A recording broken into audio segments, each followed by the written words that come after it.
حالا مثلا بعضی کسا والا شما سختی ها را میبینین این بندی شدین، شما اگه بندای خوبی الله میبودین چرا بندی شدین؟ چرا مردم شما را بد میگن؟ آیت قرآن برای ما چی میگن؟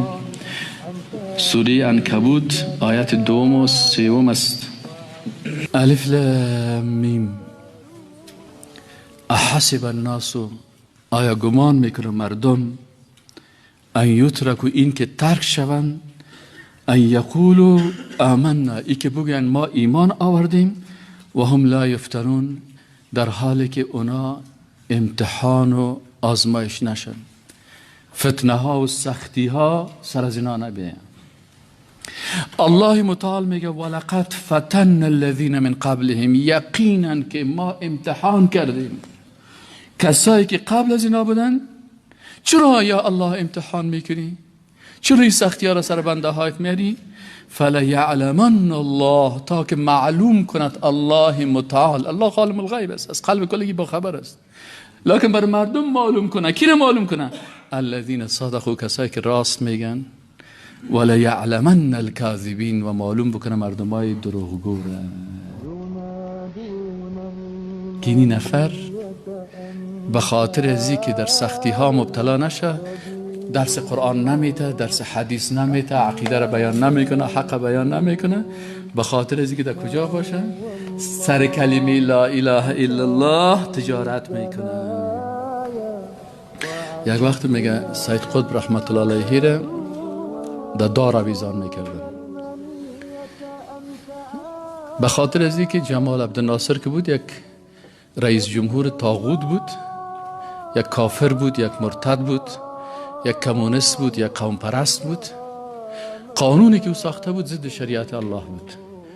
علامه سید قطب در مقابلش خیست و گفت که تو یک طاغوت هستی، جنایتکار هستی، قانون ضد شریعت الله هست.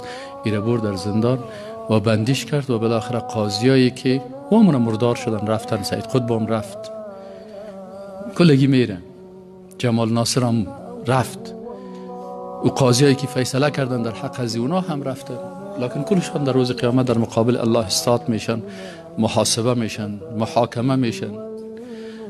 الله میگه لمن الملک اليوم، امروز مالکیت از کی هست؟ قدرت و قضاوت امروز ترازوی عدالت به دست کی هست؟ لله الواحد القهار.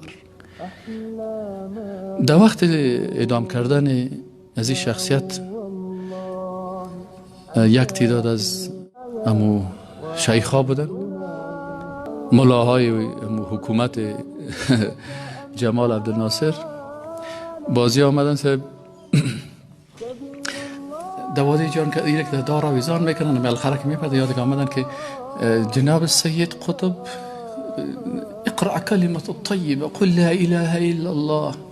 او اومدن برازی تلقین میکنن که تو کلمه لا اله الا الله بود.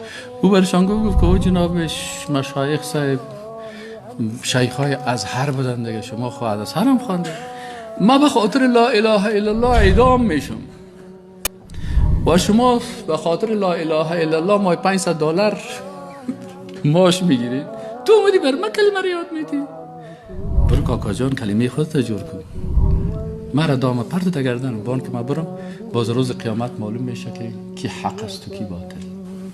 حالا هر کس میگه دیگه صاحب من مسلمان هستم و من دیندار هستم و من فلانی هستم و شما یا تو هستین و چطور هستین و چنان هستین. مثل تابال یک 35 تا تخلص خبر ما دادن، لکن در روز قیامت انشاءالله تعالی معلوم میشه که کی حقیقتا به لا اله الا الله یقین داره، باور داره، و کی لا اله الا الله را میفروشه و سر از تجارت میکنه.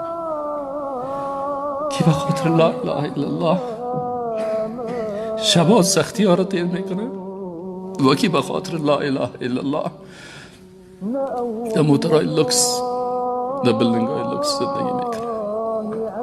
و کل ما در روز قیامت استاد میشیم و تو نشه که بگوی و امتاز اليوم ایها المجرمون، ای مجرمان، از زیر بیرق لا اله الا الله، از زیر لوای محمد رسول الله صلی الله علیه و سلم بیرون شوید. امام ابو حنیفه رحمت الله علیه یک شو میگه تا به صبح گریه میکرد و میره خانده میرفت که وامتاز الیوم ایها المجرم، نشک ما در جمله ازیا حساب شویم، نشک دیگه مجرم نباشم. ينادون المنية أن تعالي سبيل الله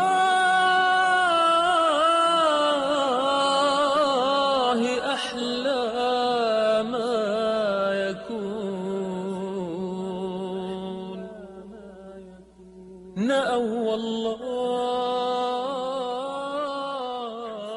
عن ساح الدنا. احسب الناس، آیا گمان کوي خلق ان یترکو چې پریښودل سي همداسې عادي هیڅ ضرر ورته ونه رسیږي، ان یقولو آمنا چې دوی وایي چې موږ ایمان راوړی، وهم لا یفتنون او دوی په فتنو کې او په سختیانو کې مبتلا نسي.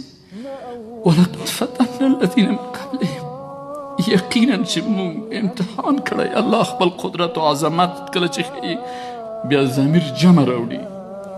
موږ په خپل قدرت او عظمت امتحان کړی د مخکې له دوی نه نور مؤمنان هم. ولې؟ فلیعلمن الله، تر څو چې معلوم کړي الله سبحانه وتعالی ښکاره کړي خلکو ته الذین صدقوا، هغه خلک چې رښتیني خلک دي او رښتیا وایي.